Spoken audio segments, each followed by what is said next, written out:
Andreina Delía, soy directora nacional de Innovación Cultural. Nosotros hicimos en el 2017 el segundo estudio de consumos culturales, el primero se hizo en el 2013. Este estudio es un estudio, diríamos que la ficha técnica se hizo con personas mayores de 13 años en conglomerados de mayor de 30.000 personas. Se hizo en una encuesta presencial con 117 preguntas y una muestra de 2.800 casos. Este es un informe que mide qué consumimos en cultura los argentinos y en qué gastamos en cultura los argentinos. Es un informe que es muy relevante en términos de comparativos del 2013 con el 2017.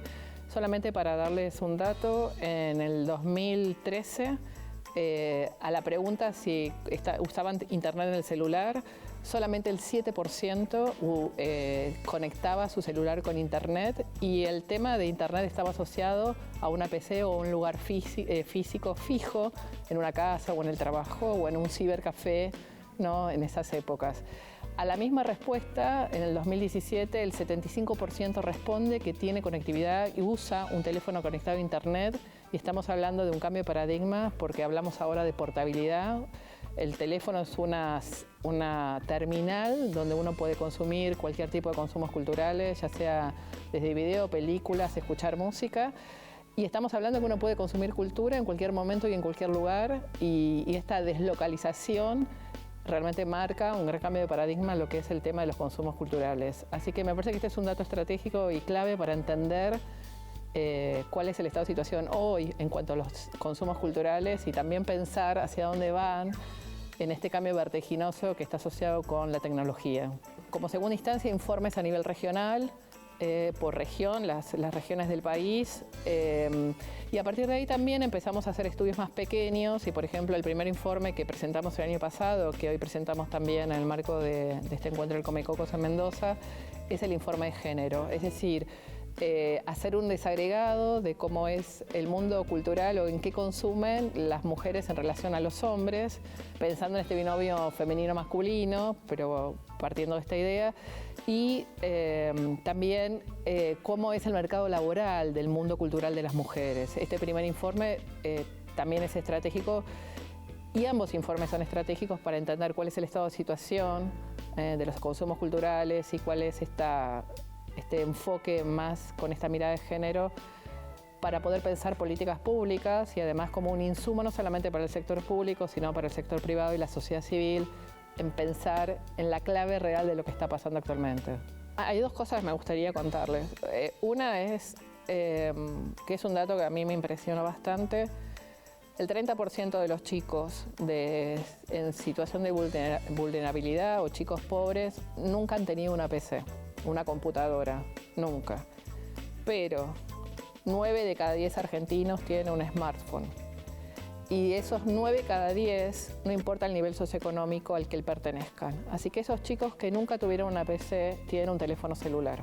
Este es un dato muy importante porque el nivel de penetración que tiene Internet y el teléfono y el smartphone en la Argentina es altísimo, y es el más alto de la región, inclusive por encima de Brasil. Entonces, esta es una data importante porque no importa el nivel socioeconómico. Todos estos chicos tienen un teléfono inteligente, un smartphone. Ese es un dato. La mayoría consume videos por YouTube, escucha música en YouTube, en Spotify, y hay todos los consumos culturales de las plataformas digitales están liderados por jóvenes.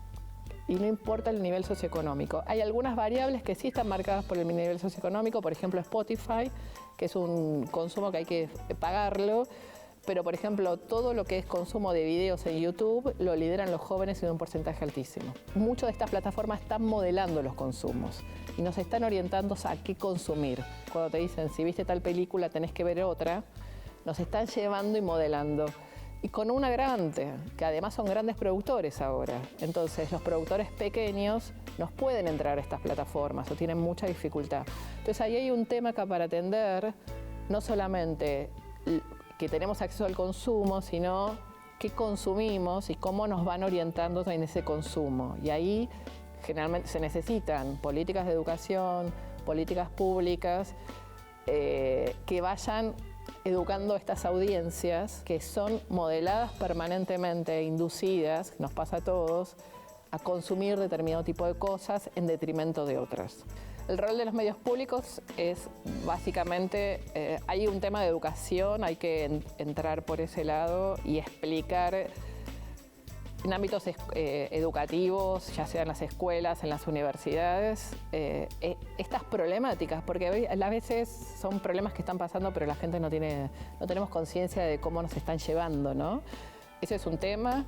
El sector público tiene que promover espacios gratuitos con contenidos de mucha calidad, y de hecho en la Argentina esto es algo que está presente desde hace varios años. Hay contenidos de muchísima calidad, y que de hecho están entrando tanto en las pantallas como en la televisión pública, como en otro tipo de medios. Las universidades tienen además muchos canales donde hay producciones desde sus espacios, también de mucha calidad, pero hay que trabajar mucho en la difusión, en instalar esos contenidos, en generar políticas donde no poner barreras, pero sí algunos acuerdos con estos grandes jugadores del mercado. Regular, legislar. Hay un tema también que tiene que ver con los derechos de autor, qué pasa con estos contenidos de estos creadores que son subidos a plataformas y ellos no cobran por sus derechos.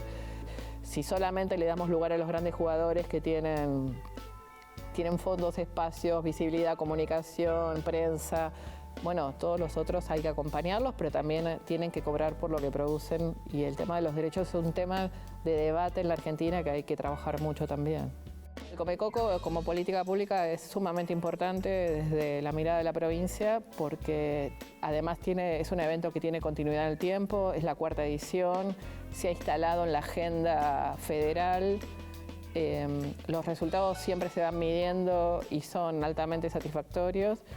Y bueno, y esta es una ciudad que tiene un gran impulso creativo, donde la creatividad y la cultura además atraviesa el turismo, la gastronomía, que son 2 ejes fundamentales de la ciudad y de la provincia. Si además está apalancada una política pública, es muy auspicioso que sea un tema que siga creciendo y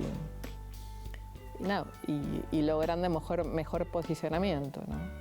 Estos espacios como el Comecoco pone el debate y la discusión con los protagonistas, que son los actores, ya sean de los productores, los artistas, el ámbito académico. Tiene un agregado muy interesante que hace Mendoza siempre en el Comecoco, que trae una mirada del exterior con referentes internacionales, que además esto es bueno porque nos dan un insumo, pero también se llevan una idea y una imagen de qué es lo que está pasando en la Argentina desde una perspectiva totalmente abierta y nueva, son las provincias, ¿no? Donde están pasando muchas cosas, y cuando generalmente vienen del exterior están solamente mirando Buenos Aires.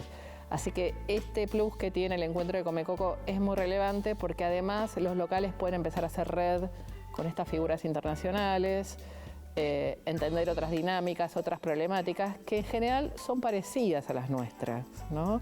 Uno tiene esa fantasía de que uno está muy mal o que le faltan muchas cosas, y en realidad en general pasan las mismas problemáticas, tenemos las mismas problemáticas, los mismos desafíos, quizás tenemos diferentes recursos para abordarlos.